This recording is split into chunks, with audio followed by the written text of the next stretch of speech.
Alors, on vous a déjà parlé dans Afrique de l'essor du cannabis médical et des perspectives de collaboration que cela offre entre l'Afrique et Israël. Pour la première fois, un laboratoire israélien Univo vient d'importer une première quantité de feuilles de cannabis qui sont produites au Lesotho, c'est dans le sud de l'Afrique. Sandy Fortis.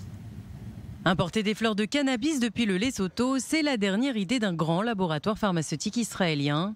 Univo, spécialisé en production, fabrication et distribution de cannabis médical, vient de finaliser un accord commercial avec le Lesotho pour l'importation de 500 kilos de cannabis.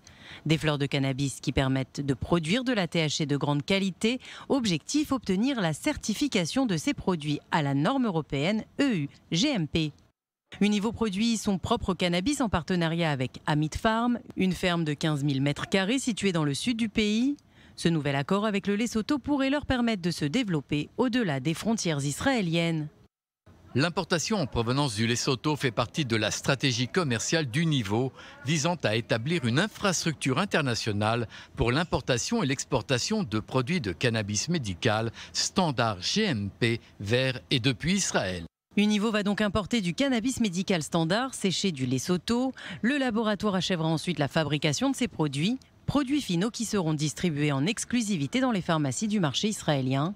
En 2017, le Lesotho est devenu le premier pays africain à autoriser la culture du cannabis médical. Depuis, ce petit royaume de 2,1 millions d'habitants attire de nombreux investisseurs étrangers qui misent sur le développement rapide du marché mondial.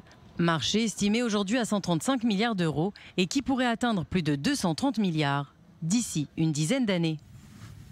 Alors, on reçoit justement le PDG de ce laboratoire israélien Univo, Golan Bitton. Bonsoir, merci d'être avec nous. Avant de parler de ce que vous faites au Lesotho, je vais vous demander d'abord comment vous avez traversé avec votre entreprise et votre activité cette crise du coronavirus. Est-ce que ça vous a affecté ? La crise du corona en Israël a augmenté la demande et les gens qui avaient l'habitude d'acheter des médicaments au cours du mois ont acheté à tout au début du mois.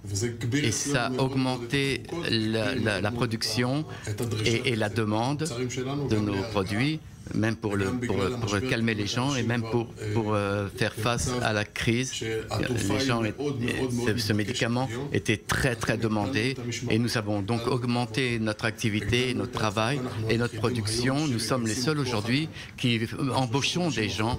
Au cours des 3 derniers mois, nous avons embauché 8 nouveaux travailleurs dans la société et j'espère en prendre encore 20 de manière à grandir et en fonction de la demande de nos produits, un produit très demandé et qui a fait ses preuves, nous le voyons.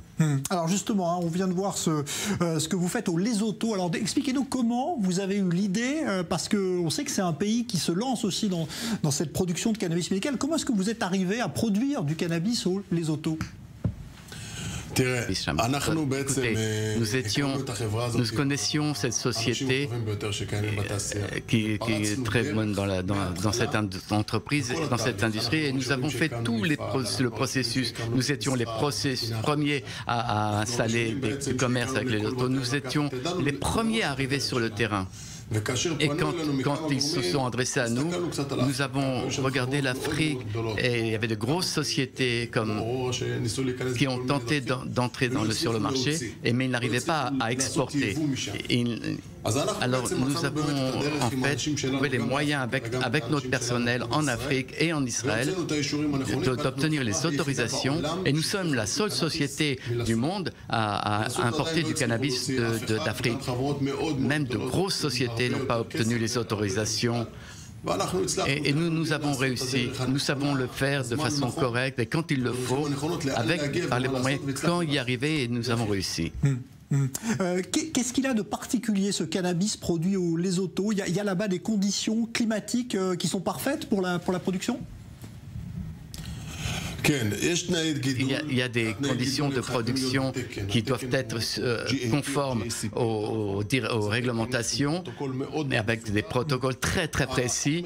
La matière première qui pousse, comme vous le voyez sur ces images, est produite en serre avec des conditions météo qu'il faut, les températures, l'humidité, tout au long de la production. Et quand il arrive en usine, il arrive en tant que matière première. Nous l'examinons avec nous vérifions qu'il n'y a pas de produits extérieurs et ainsi il rentre en production. Quand il rentre sur la chaîne de production, il devient un médicament et nos usines transforment cette plante en médicament. Et nous pouvons donc le diffuser dans les pharmacies et bientôt en Europe contre une ordonnance. Et le médecin sait ce que contient ce médicament et comme ça nous travaillons. Cette transformation donc du cannabis, donc il part du Lesotho, il arrive en Israël, vous le transformez ici dans vos usines en Israël? Écoutez, au Lesotho, nous avons des gens qui produisent localement et nous avons des relations avec eux qui sont très professionnels et nous avons vérifié dans le monde entier ces équipes et ce matin nous avons indiqué que nous allons importer du Canada et nous avons une relation avec eux de manière à commercialiser sur tout le territoire israélien. Il y a 94 pharmacies en Israël qui diffusent ce produit, d'Elat jusqu'à Kiryat Shmona. Et je pense que nous sommes la seule société qui produit et qui fournit à toutes les pharmacies en Israël. Nous avons 12 camions qui chaque jour sortent de l'usine pour diffuser notre produit. Nous avons une variété de produits et de différentes espèces et nous pouvons fournir ce que le malade veut. Nous savons fournir exactement les produits qu'il faut, qui sont demandés. Et nous le faisons dans notre usine. Et nous avons des contacts avec des bons agriculteurs en Israël et dans le monde qui nous fournissent les meilleures matières premières. Et nous leur disons d'avance, voici les plants que nous voulons, voici nos serres, ce que vous voyez sur les images, et nous savons ce que nous voulons, et parce que nous avons une des plus grandes productions dans le monde. Et nous savons exactement ce que nous voulons. Donc, agissez conformément aux réglementations et ce que nous désirons, et ils nous le fournissent. En plus de ça, nous sommes une des seules sociétés dans le monde qui contrôle toute la chaîne de production, depuis la production jusqu'à la diffusion. Et nous savons aussi produire nous savons ce que nous voulons. Nous travaillons selon les demandes du marché et nous savons exactement ce que les malades veulent et c'est quelque chose de très très dynamique et qui change en permanence. Les produits changent. Et c'est très difficile de suivre cette demande. Et il faut le comprendre à l'avance et nous savons le faire. Et nous avons une usine qui s'est arrivée jusqu'aux pharmacies. Et nous ne produisons pas quand nous ne savons pas ce que nous allons diffuser. Un mot très court pour parler de ce marché du cannabis médical. Il est en pleine progression, d'après ce que vous nous dites. Hein, c'est un marché vraiment porteur? Écoutez, le marché aujourd'hui en Israël de 70 000, 80 000 malades, à 30 grammes chaque malade en Israël, on parle d'un marché entre 25 à 30 000 tonnes par an. Et en Israël, il y a 9 millions d'habitants et en Europe, on ne vend que 8 tonnes en Europe sur toute l'année. Vous voyez la différence, 5 millions, 8 tonnes et 90 millions, 5 tonnes. On parle vraiment au ministère de la Santé de l'année prochaine où il y aura 200 000 clients et chaque année il y a de plus en plus de malades qui ont besoin de cannabis et nous devenons un marché vraiment de plus en plus grand et notre avantage c'est que lorsque nous développons un produit de cannabis médical en crème ou en huile et nous le fournissons fournissons aux malades et nous vérifions que le produit a des qualités et qu'il est capable de soigner, et c'est notre avantage.